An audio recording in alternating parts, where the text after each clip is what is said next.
Everyone, welcome to my channel medical mentorship की मैं पहली वीडियो आज शूट कर रही हूँ। तो आई होप आप सबको ये पसंद आएगी, आप सब मुझे सपोर्ट करेंगे। एंड ये टॉपिक जो है वो क्लासेस जो है वो पूरे पैरामेडिकल क्लासेस की इंक्लूडेड रहेंगी, जिसमें स्पेशली ये जो बैच है वो रहेगा आपके BMLT DMLT पैरामेडिकल स्टूडेंट्स के लिए, जो कि काफ़ी हेल्पफुल वीडियो होने वाला है। तो यहाँ पे हम लोग अभी स्टार्ट करते हैं हेमेटोलॉजी का इंट्रोडक्शन से। तो हेमेटोलॉजी, ये जो हेमेटोलॉजी है ये क्या होता है, आपके पैरामेडिकल का एक ब्रांच है, एक बहुत इम्पॉर्टेंट ब्रांच होता है, जिससे ही आपके डायग्नोसिस का स्टार्टिंग होता है। क्योंकि आप कहीं भी जाएंगे, किसी भी डॉक्टर के पास, किसी भी मेडिकल से रिलेटेड कोई भी हेल्थ इशू लेके जाएंगे तो सबसे फर्स्ट बोला जाता है ब्लड टेस्ट। तो ब्लड टेस्ट विच मीन्स क्या है, आपका हेमेटोलॉजी। देखिए यहाँ पे हेमेटोलॉजी का सबसे पहले देख लेते हैं फादर। तो फादर ऑफ हेमेटोलॉजी बोला जाता है डॉक्टर विलियम हैवसन को, क्योंकि इन्होंने ही आपके पूरे हेमेटोलॉजी को डिस्क्राइब किया था। अब हेमेटोलॉजी होता क्या है, तो यहाँ पे देखिए हीमेटो प्लस लॉजी। तो यहाँ पे हीम का मतलब क्या होता है, ब्लड। लॉजी का मतलब क्या होता है, स्टडी। ब्लड मतलब रक्त और स्टडी मतलब अध्ययन। तो haematology is the study of blood.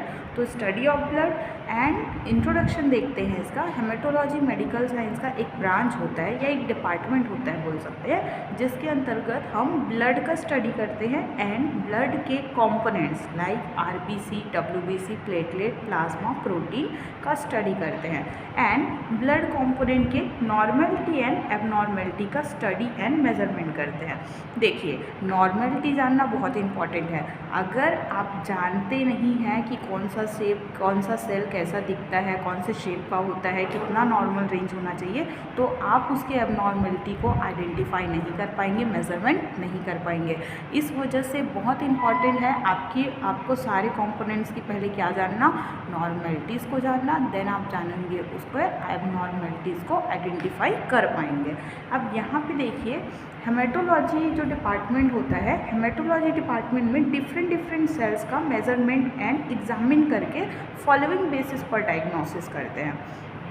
कौन कौन से बेसिस हो सकते हैं, तो फर्स्ट आपका जो बेसिस है वो होता है आपका सेल डिस्ट्रीब्यूशन, और सेकंड जो है वो क्या होता है, सेल मॉर्फोलॉजी। सेल डिस्ट्रीब्यूशन मतलब कितने काउंट में प्रेजेंट है, कितना नॉर्मल रेंज होना चाहिए, और सेल मॉर्फोलॉजी मतलब नॉर्मल शेप क्या होता है, नॉर्मल साइज़ क्या होता है, नॉर्मल स्ट्रक्चर क्या होता है। अब दूसरा जो है वो देख लेते हैं हेमेटोलॉजिकल टेस्ट की रिक्वायरमेंट पेशेंट में दिखने वाले सिम्टम्स हेमेटोलॉजिकल नेचर पर डिपेंड करता है।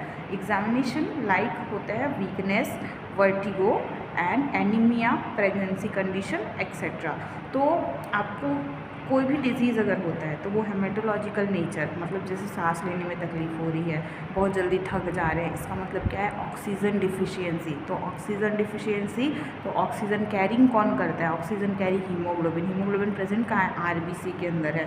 तो ऐसे कई सारे डिटेल यहाँ पे हम लोग स्टडी करेंगे, जिसके बाद आप हेमेटोलॉजी को समझ पाएंगे।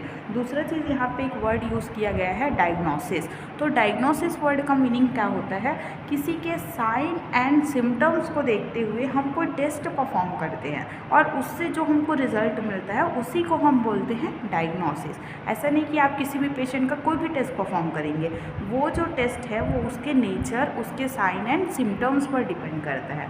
ओके, तो ये था सिर्फ हमारे इंट्रोडक्शन का क्लास एंड आगे की क्लासेस आएंगी। सबसे पहले हम स्टडी ऑफ ब्लड से स्टार्ट करेंगे, ब्लड होता क्या है ये टॉपिक हम लोग लेंगे, देन हम लोग आगे की स्टडीज़ करेंगे। Thank you for watching.